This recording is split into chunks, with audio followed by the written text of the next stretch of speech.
In honor of the Allied invasion of Europe, Fox Video presents this special collector's edition, featuring historic Movietone news footage and the original theatrical trailer of The Longest Day.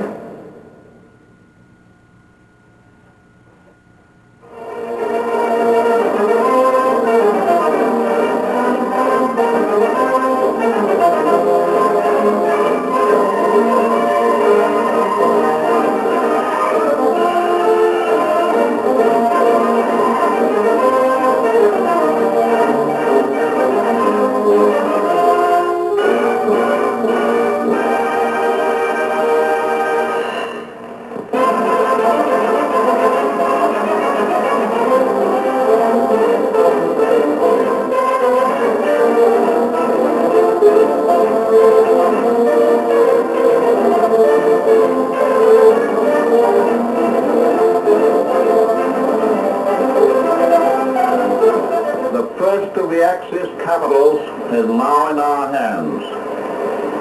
One up and two to go.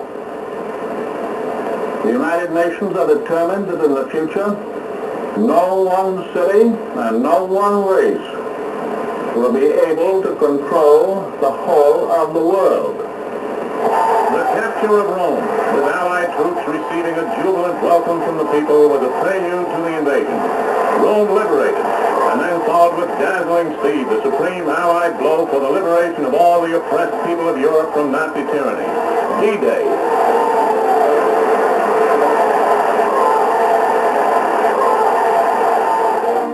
Rome little damaged, the Vatican unscathed, a sign of a care with which the Allies launched their blows of war, sparing Rome and its venerable monuments like St. Peter's. Liberation, as President Roosevelt tells us. And now it will be a source of deep satisfaction that the freedom of the Pope and of Vatican City is assured by the armies of the United Nations.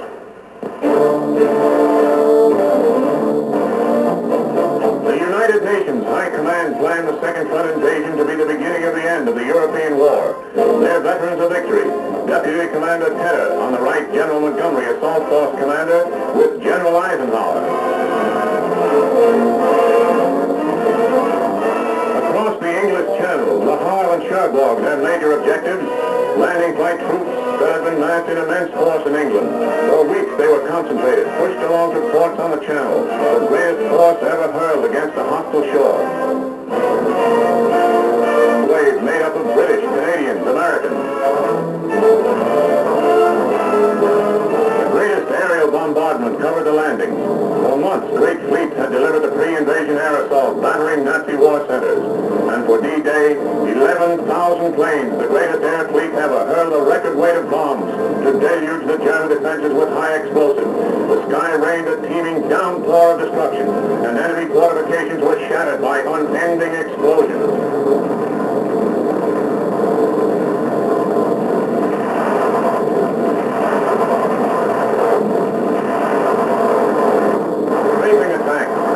Railroad train. These tactics prepared for the Second Front and are later to be used in the invasion battle.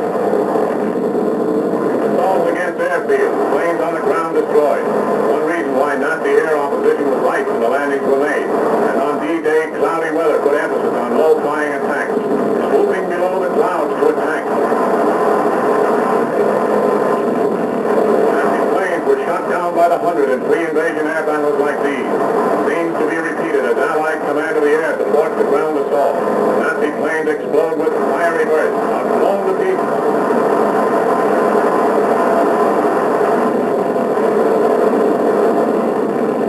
And the salvos of warships.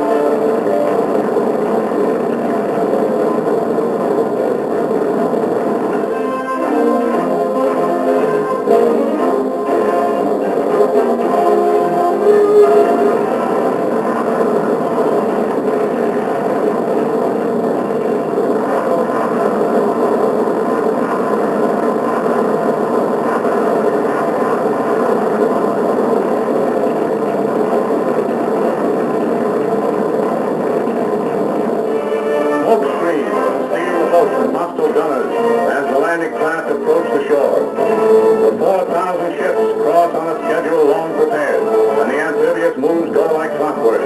Scenes like this repeated endlessly along the coast of Normandy.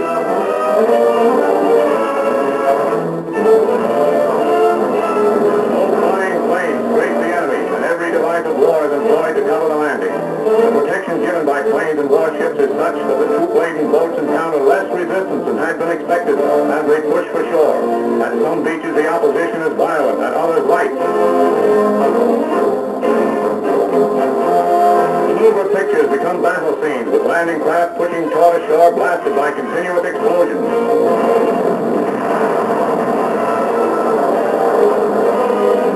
Landings the way they were often practiced, and beachheads are established along the Normandy.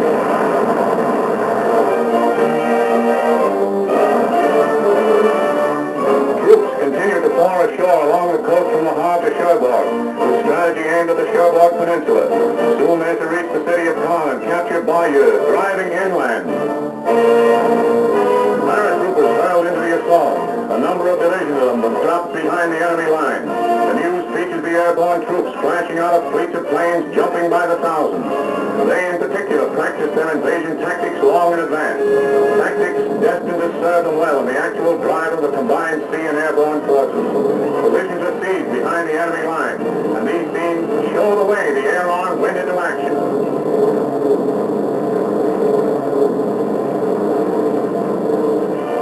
D-Day of invasion, and with successful landings, the second front is established. It is a day of prayer. Religious services are held in towns and villages. In all of the United Nations, people pray for the soldiers over there who are in combat for their country's cause, fighting the battle of liberation.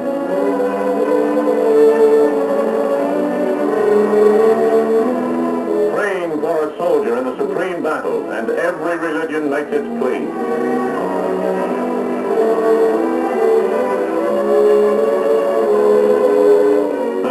Echoes President Roosevelt's prayer for victory and for our fighting men. These, he said, are men lately drawn from the ways of peace.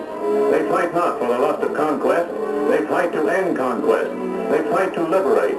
They fight to let justice arise and tolerance and goodwill among all thy people. They yearn but for the end of battle, for their return to the haven of home.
The Longest Day is a brilliant picture, a picture that every woman and man will remember as long as courage, sacrifice, and love of freedom remains in the hearts of man.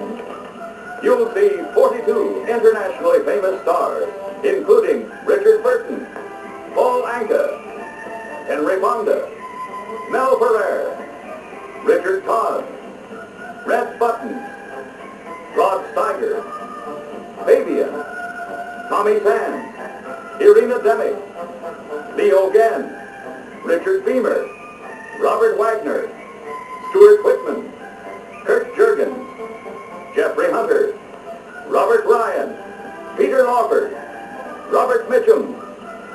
John Wayne.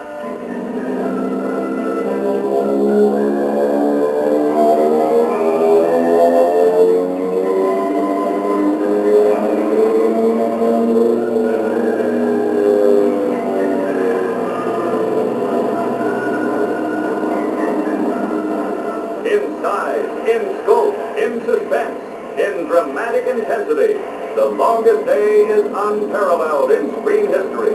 The day that changed the world.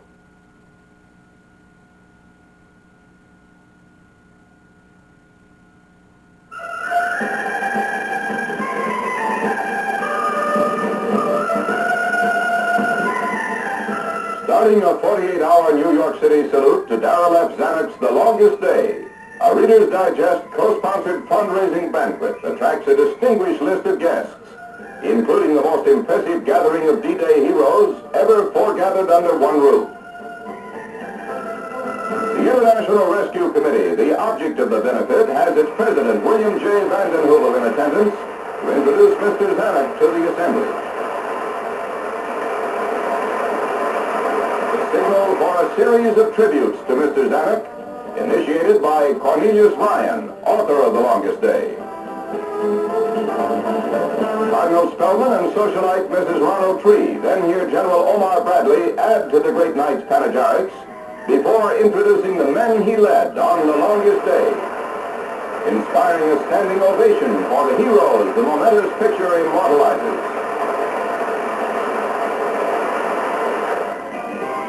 The tribute to Mr. Zanuck carries over to Broadway before the preview of the starring film, under the auspices of the Rescue Committee. And though the Great White Way is seldom without its sensations, the sight of Paul Anka, composer of The Longest Day's theme song, leading a playing of the national anthem, brought it a moment of drama unmatched in its history. Arthur and Mrs. Ryan are in the band for the preview, to which elder statesman Bernard Baruch lends his gentle dignity. And from the Normandy beachheads, here's General McAuliffe and his airborne boys. General and Mrs. Gavin and the Spiroskourouses are here to hail The Longest Day and Mr. Zanuck, and two D-Day and Korea leader, General Ridgway, with his wife. The public turnout stops Broadway traffic as Mr. Zanuck arrives with Senator and Mrs. Jaffets, Cardinal Spellman, the Vanden Heuvels, and chairman of the benefit preview, General Bradley, here with his wife.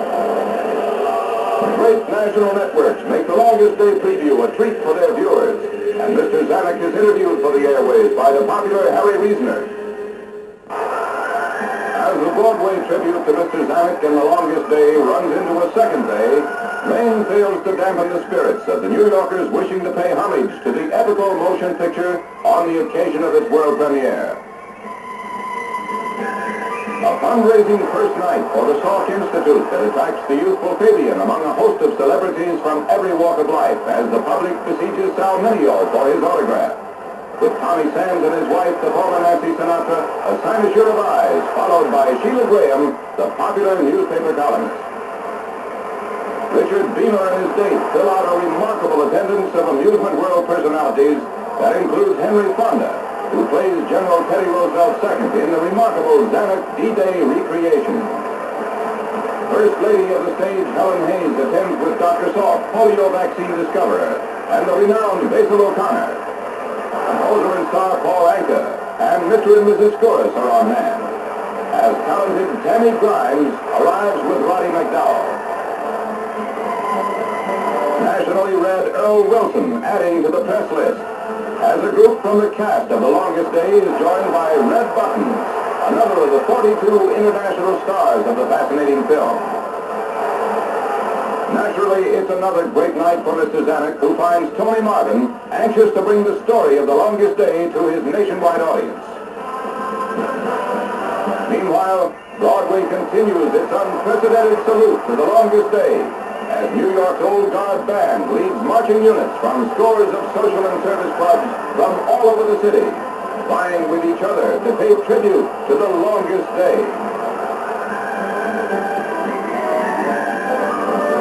A kaleidoscope of tramping feet that monopolizes the Great White Way for the full mile from Times Square to Columbus Circle.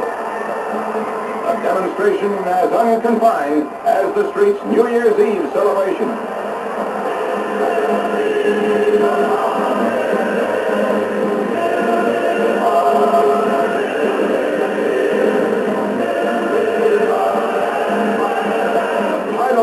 Enthusiasm that started in Paris grows with ever-growing momentum over New York to honor Mr. Zanuck's incredible achievements in The Longest Day. And like the Eiffel Tower, the lights of the Great White Way emblazon the night to hail the immortalizing of the historic events of June 6, 1944. A world premiere that makes motion picture history that will live long in the memory of all who partake in this greatest of first nights.